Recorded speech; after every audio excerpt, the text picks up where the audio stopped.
কাল রাতে রুটি বানানোর পরে বেশ কিছু রুটি বেঁচে গেছিলো।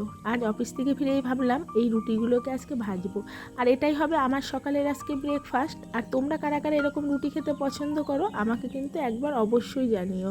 তবে আমার মতো যে সবাই এরকম ভাজা রুটি খেতে পছন্দ করে এর কোনো মানে নেই। তবে আমি এটাও জানি আমার মতো কিন্তু অনেকেই এরকম তেলে ভাজা রুটি খেতে পছন্দ করে। আর এই রুটিগুলোকে না আমার প্রচুর ভালো লাগে। আজ কিন্তু ছেলেকে ছাতু দেবো, এই জন্য ওর খাবারের কোনো তোড়জোড় নেই। আর আমার বরের জন্য বানাবো রুটি আর সবজি সিদ্ধ। যাই হোক, এই সবজি সিদ্ধ খাওয়াতে না আমার কিন্তু অনেকটা রান্নার ঝামেলাটা কমে গেছে। সকালে যে রুটির সাথে যে তরকারি করতে হতো, এটা ওটা করতে হতো, সেটা কিন্তু সবজি সিদ্ধর ওপর দিয়ে চলে যাচ্ছে। একটু বেশি করে সবজি সিদ্ধ করলে না আমার দুবেলায় ওই সবজি সিদ্ধ হয়ে যাচ্ছে, আর মাত্র দুটো করে রুটি করে দিচ্ছি। যাই হোক, এখন তো ছেলেকে চলে এসেছিলাম একটু ছাতুগুলো দিতে। যে পরিমাণে গরম পড়েছে আমাকে আর রান্নাঘরে আর রান্না করতে একদম ইচ্ছে করছে না। আর বারে বারে ভাবছিলাম যে এই রান্নাটা যদি আজকে না থাকতো তাহলে কতই না ভালো হতো। জানো তো, এই যে তারকেশ্বর গেছিলাম, আসার পর থেকে না ঘুমের ঘাটতিটা আর পূরণ হচ্ছে না। ওই যে একদিন পুরো সারা দিন রাত ঘুমাইনি, সেই ঘাটতি যে কদিন চলবে তার কোনো ঠিক নেই। আজ সকালে ঘুম ভাঙতে এতটাই দেরি হয়ে গেছিলো যে 5:45 ঘুম ভেঙেছে। আর তারপরে উঠে একদম মুখ হাত পা ধুয়ে কোনো রকমে দৌড়ে একদম ট্রেনে উঠে অফিসে চলে গেছিলাম। আর অফিস থেকে আসতে আসতে এতটাই দেরি হয়ে গেছিলো, প্রচণ্ড দেরি হয়েছিল, কিন্তু গরমে আর আমার রান্না করতে ইচ্ছে করছিল না। আজ কিন্তু আসার সময় একটু চিকেন এনেছিলাম আর সাথে একটু চিংড়ি মাছ। অল্প করেই চিকেন এনেছিলাম, কারণ আমিও চিকেন খেতে পছন্দ করি না, ওদিকে আমার বড় কিন্তু চিকেন খেতে একদম পছন্দ করে না। ওই ছেলের জন্য একটু আনা। ছেলেও যে খুব একটা ভালো খায় সেটাও না, তবে ছেলে যে মটনও একদম ভালো খায় না সেটা কিন্তু একদম অমূল্য। তবে কি, ছেলেকে একটু মটনের ঝোল আর আলু দিলে যে খাবে সেটাও খায় না, ও যেন কেমন একটা গন্ধ পায়।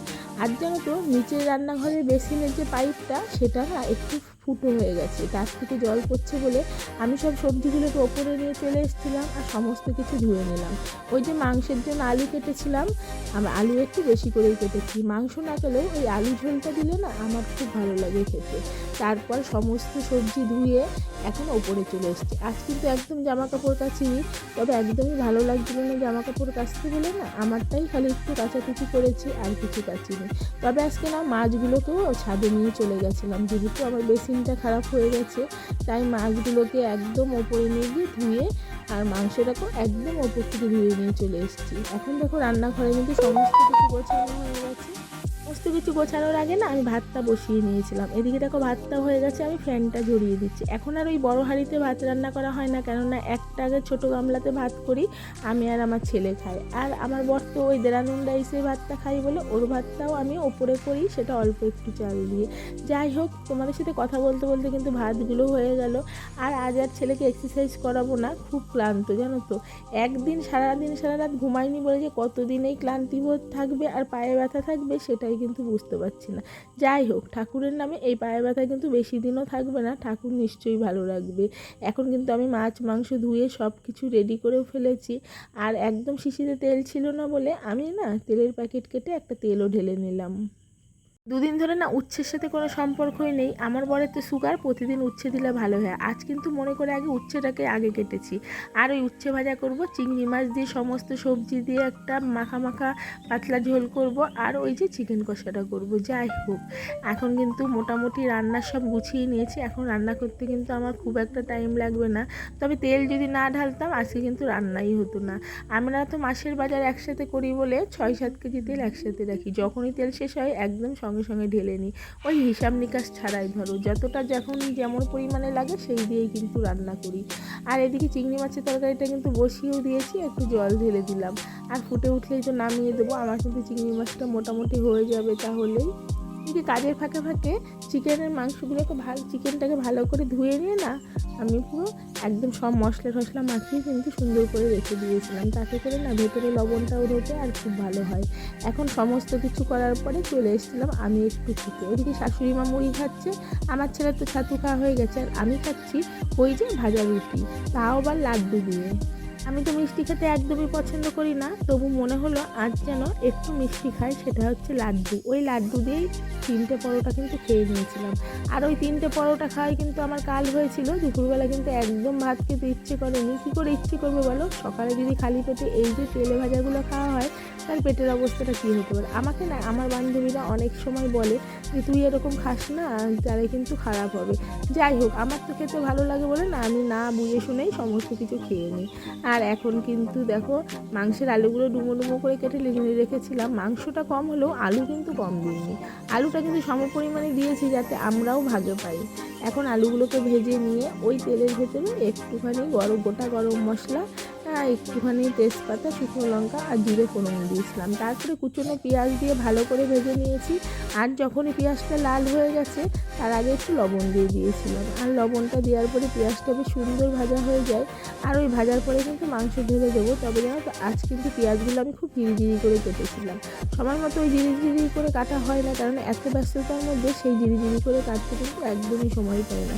যাই হোক, আজকে কিন্তু অনেকটা টাইম পেয়েছিলাম বলে বেশি কিছু রান্না করিনি বলে ধীরে করে কেটেছিলাম। আর এদিকে মাংসগুলো তো আমি আগেই মেখে রেখে দিয়েছিলাম সুন্দর করে, সাথে কিন্তু টমেটো দিয়েছিলাম।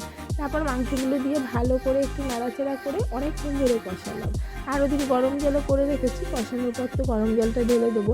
তবে জানো তো চিকেন করলে না আমি একটু ঝোল কম রাখি, চিকেনের ঝোল একদম ভালো লাগে না। ওদিকে দেখো মটন করলে আবার ঝোলটা কিন্তু অনেকটাই বেশি রাখি। আমি কিন্তু গরম মশলার গুঁড়ো একবারে দিয়ে দিয়েছিলাম, দিয়ে ভালো করে কিন্তু কষিয়ে নিয়েছিলাম।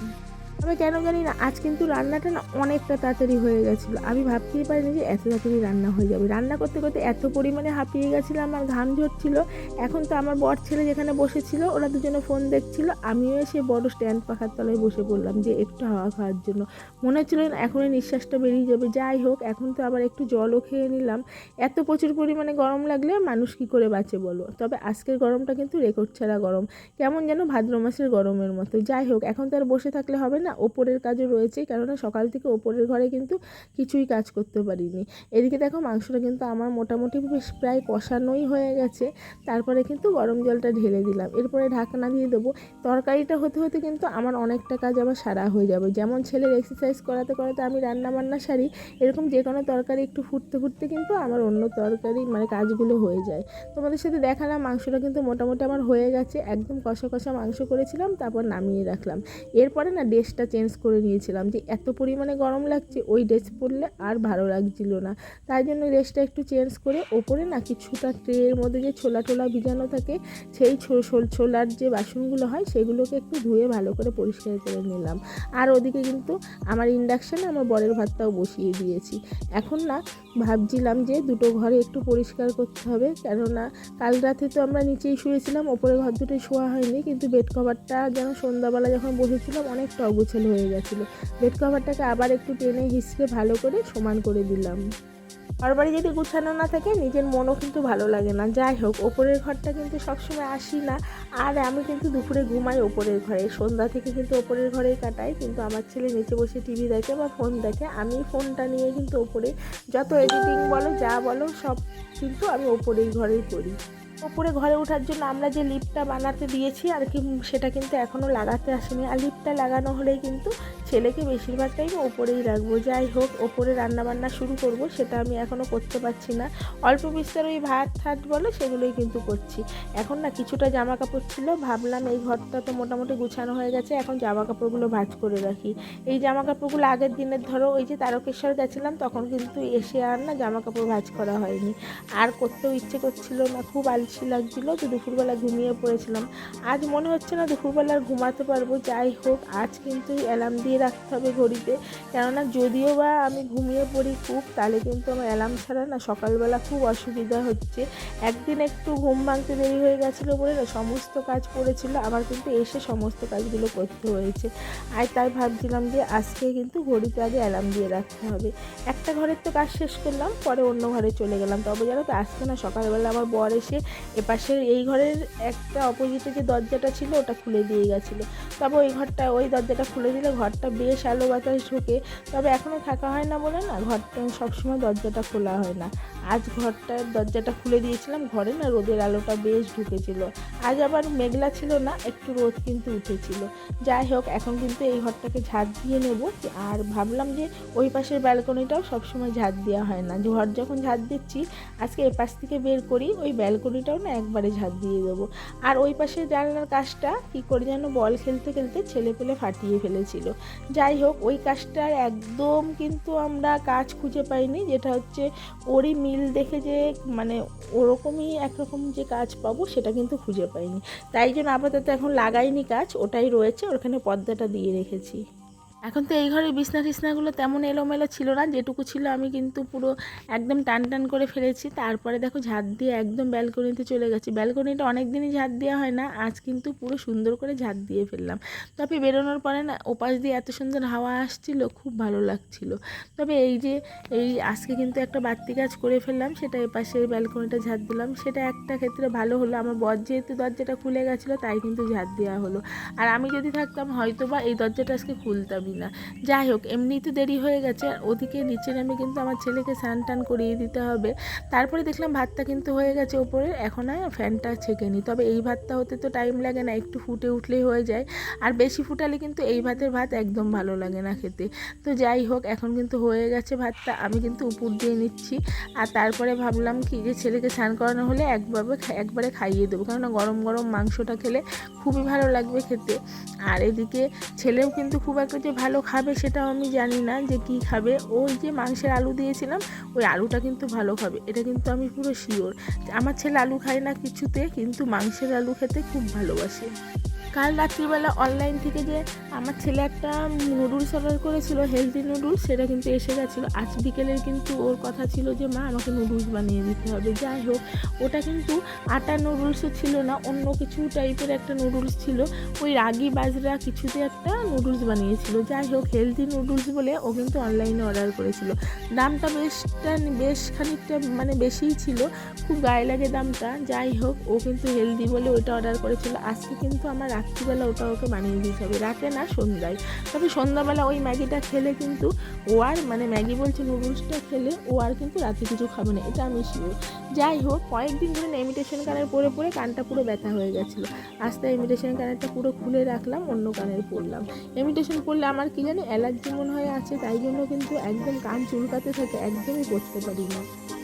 সব কিছু কাজ করে এসে একদম নিচের ঘরটা ঝাড় দিয়ে নিলাম। তবে নিচের ঘরটা ঝাড় না দিলে না আমার একদম ভালো লাগে না। ওই ধরে এখন ঝাড় দেবো, তারপরে কিন্তু আবার বিকেলবেলা আরেকবার কিন্তু ঝাড় পুড়ে দিই। এখন তো ছেলেকে স্নান করানো হয়ে যাওয়ার পরে দুপুরবেলা খেয়ে দিয়ে আমরা ঘুমিয়ে পড়েছিলাম। আর সন্ধ্যার সময় দেখো ওই হেলদি নুডলসটাই বের করেছিলাম, যেটা আমার ছেলে বলেছিল আজকে খাবে। সেই নুডলসটা বের করে কিন্তু গরম জলে একটু ফুটিয়ে মশলাটা মাখিয়ে নিলে কিন্তু নুডলসটা রান্না হয়ে যায়, ওই ধরো ম্যাগির মতো।